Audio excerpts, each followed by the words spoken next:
Assalamualaikum warahmatullahi wabarakatuh.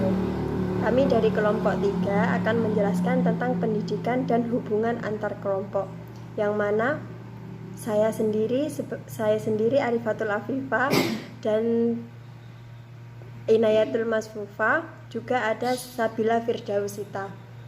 Langsung saja kepada pembahasan. Yang pertama, saya akan menjelaskan tentang pengertian pendidikan, yang mana arti dari pengertian pendidikan tersebut usaha manusia untuk membina kepribadiannya sesuai dengan nilai-nilai di dalam masyarakat dan kebudayaan. Dalam perkembangannya, istilah pendidikan atau pedagogik ini sendiri berarti bimbingan atau pertolongan yang diberikan dengan sengaja oleh orang dewasa agar ia bisa menjadi dewasa. Nah, selanjutnya, pengertian pendidikan sendiri sebagai usaha yang dijalankan oleh orang lain agar menjadi dewasa atau mencapai hidup dan kehidupan yang lebih tinggi dari arti mental. Dari sini, dari beberapa definisi yang ada, pendidikan disimpulkan bahwa pendidikan itu adalah usaha sadar yang terencana dan tersistematis dalam memanusiakan manusia. Dan selanjutnya adalah pengertian kelompok. Pengertian kelompok secara sosiologis, istilah kelompok mempunyai pengertian sebagai suatu kumpulan dari orang-orang yang mempunyai hubungan dalam berinteraksi, di mana dapat mengakibatkan tumbuhnya perasaan bersama. Pengertian kelompok sendiri menurut beberapa definisi dapat disimpulkan bahwa kelompok tersebut memiliki tinjauan sosiologi, yang mana artinya sekumpulan dua orang atau lebih yang saling berinteraksi dan menjadi hubungan timbal balik di mana ia merasa menjadi bagian dari kelompok tersebut. Dan selanjutnya adalah kelompok-kelompok sosial dalam bermasyarakat. Kelompok sosial dalam bermasyarakat dapat diklarifikasikan menjadi beberapa bentuk. Hal ini sangat bergantung dari sudut pandang ahli yang bersangkutan. Jadi, di sini banyak sekali yang mendefinisikan arti dari kelompok sosial dalam bermasyarakat. Ada yang memandang dari proses terbentuknya, dan ada pula dari beberapa kekuatan ikatan emosional yang terbentuk. Bahkan ada yang membaginya berdasarkan banyaknya jumlah anggota kelompok. Misalnya dari pendapat dari Abdul Shani dalam bukunya menjelaskan bahwa membagi kelompok sosial tersebut menjadi beberapa kelompok beberapa kelompok kekerabatan, kelompok primer dan kelompok sekunder. Yang mana dalam kelompok formal dan juga ada dalam kelompok formal dan non formal.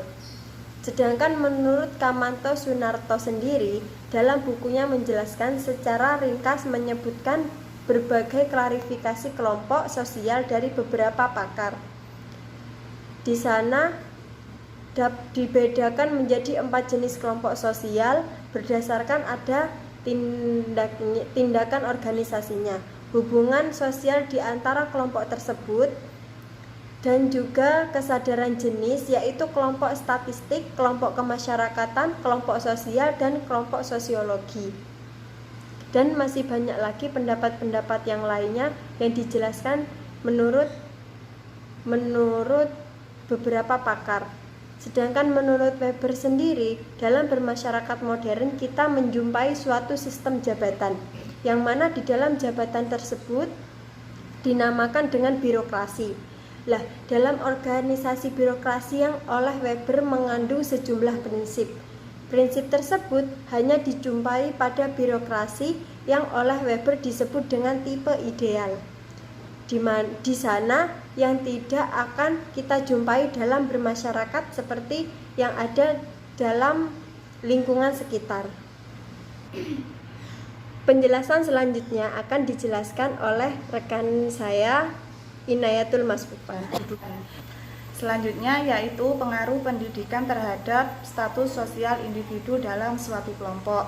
Status dalam bahasa Indonesia sama artinya dengan posisi atau kedudukan, tetapi keduanya jelas berbeda, di mana status berhubungan dengan stratifikasi sosial, sedangkan posisi berhubungan dengan situasi atau tempat. Menurut Replinton, seseorang dalam memperoleh status ada dua macam. Yang pertama yaitu ascript status, ialah status yang diperoleh dengan sendirinya oleh seorang masyarakat.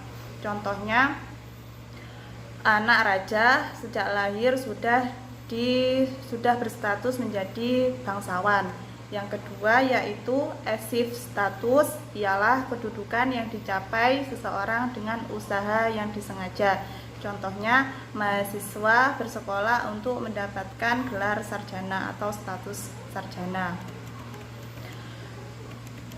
Replinton menjelaskan bahwa status memiliki dua arti. Yang pertama yaitu dalam pengertian abstrak atau berhubungan dengan individu yang mendudukinya, ialah status merupakan suatu posisi dalam pola tertentu.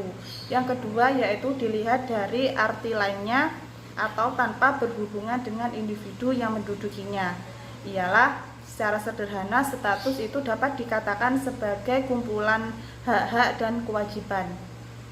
Dari penjelasan di atas perlu digarisbawahi bahwa pendidikan merupakan saluran mobilitas sosial.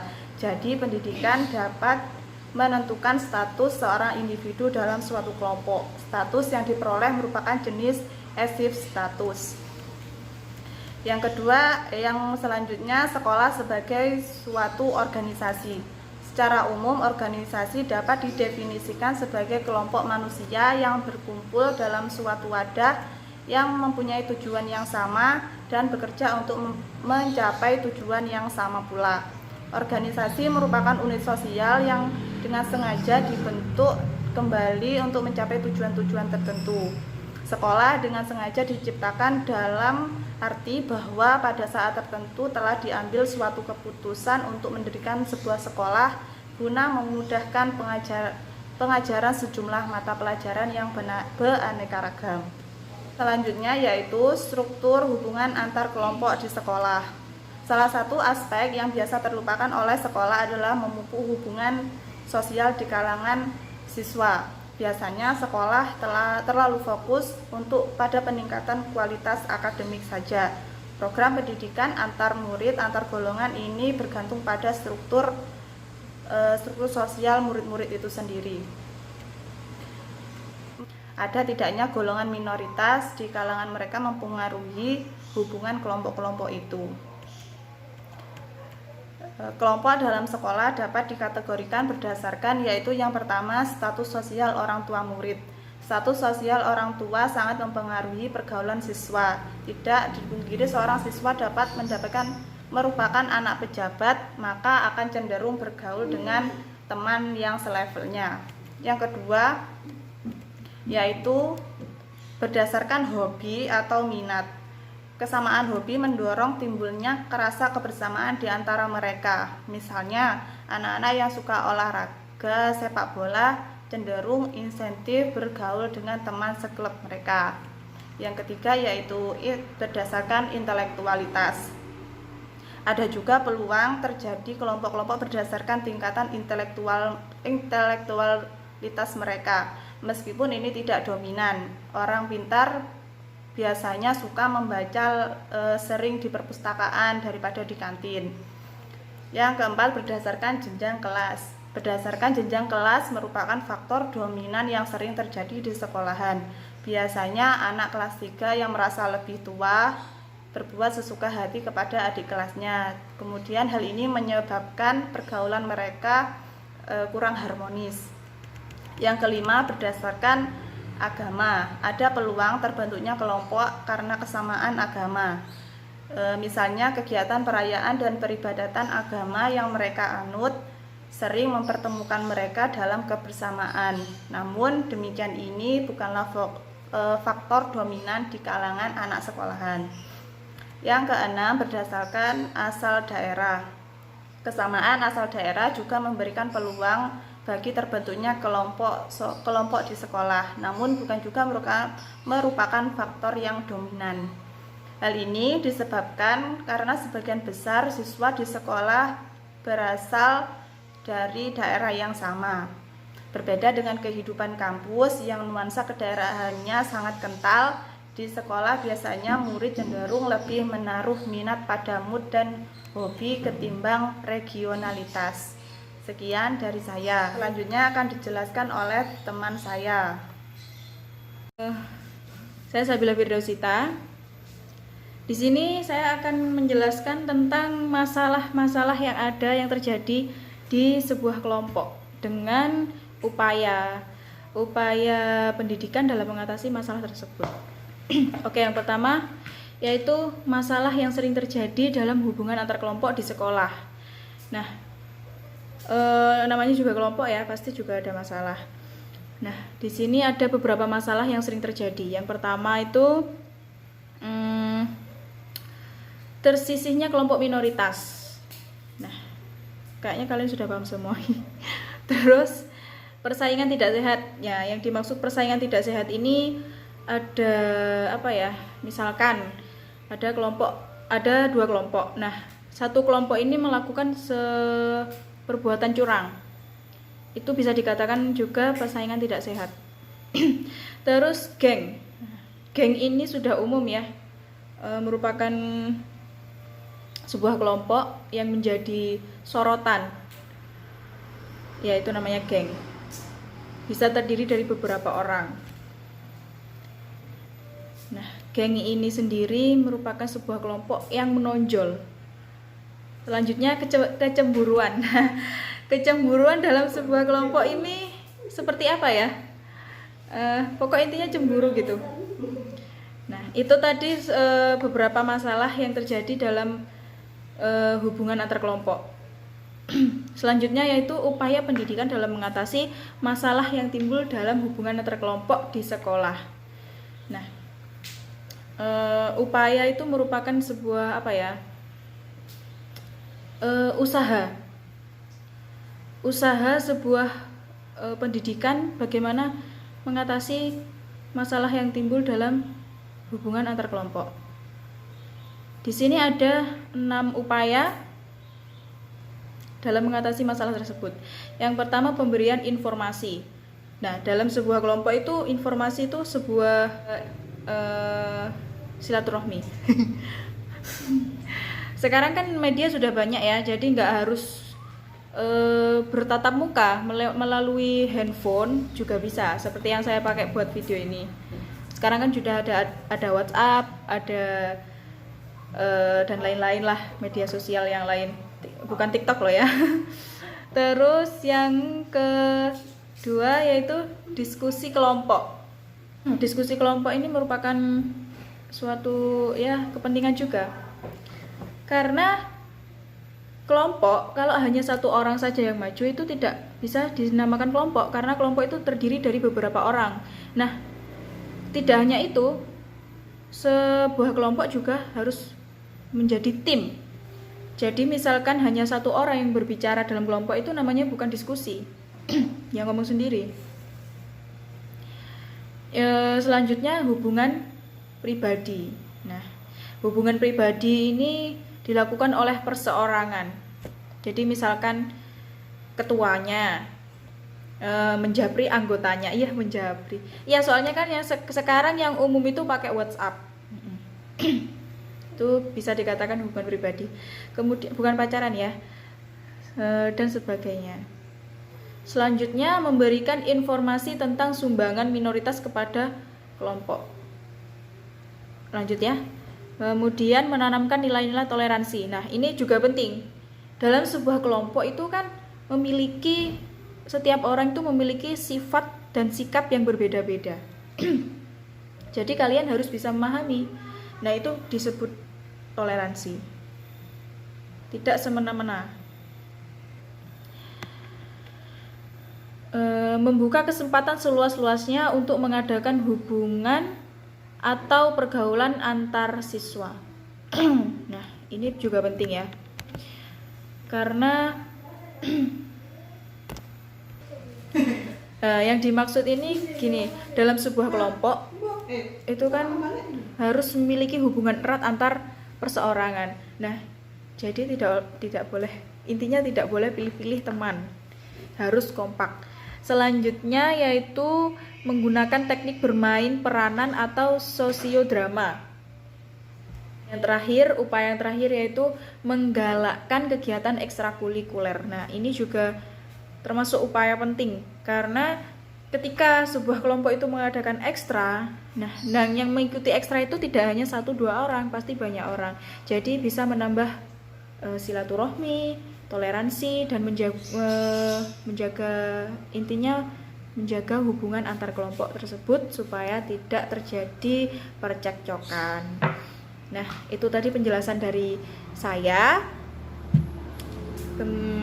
Kemudian dapat ditarik kesimpulan dari penjelasan teman saya sebelumnya. Kesimpulannya yaitu, kesimpulan yang pertama yaitu tadi penjelasannya Mbak Arifah ya tentang pendidikan. Pendidikan merupakan sebuah usaha sadar dan yang terencana dan tersistematis dalam memanusiakan manusia. Kemudian kelompok menurut tinjauan sosiologi adalah sekumpulan 2 orang atau lebih ya. Jadi kelompok itu menurut tinjauan sosiologi adalah sekumpulan 2 orang atau lebih yang saling berinteraksi dan terjadi hubungan timbal balik di mana ia merasa menjadi bagian dari kelompok tersebut. Kemudian kelompok sosial. Kelompok sosial ini dapat diklarifikasikan menjadi beberapa bentuk. Hal ini sangat bergantung dari sudut pandang ahli yang bersangkutan. Ada yang memandang dari proses terbentuknya dan dari kekuatan ikatan emosional yang terbentuk. Bahkan ada yang membaginya berdasarkan banyaknya jumlah anggota kelompok. Nah, itu tadi kesimpulan dari pendidikan kelompok serta kelompok sosial. Kemudian kesimpulan dari penjelasan dari teman saya Mbak Inayah. Status. Nah, status merupakan kedudukan sosial seseorang dalam kelompok. Misalkan ketua, sekretaris, bendahara. Nah, itu namanya status. Kemudian organisasi. Organisasi itu merupakan sebuah kelompok manusia yang berkumpul dalam satu wadah yang mempunyai tujuan yang sama dan bekerja untuk mencapai tujuan itu. Kalau di sekolah, karena yang kami bahas tadi di lingkup sekolah, misalkan kalau organisasi itu ada OSIS. Kemudian struktur hubungan antar kelompok di sekolah dipengaruhi oleh homogenitas individu-individu yang ada di dalamnya. Semakin banyak kesamaan yang ada, semakin sederhana pula struktur yang akan dibentuk. Struktur organisasi contohnya ya itu tadi, seperti yang pertama yaitu kepala sekolah.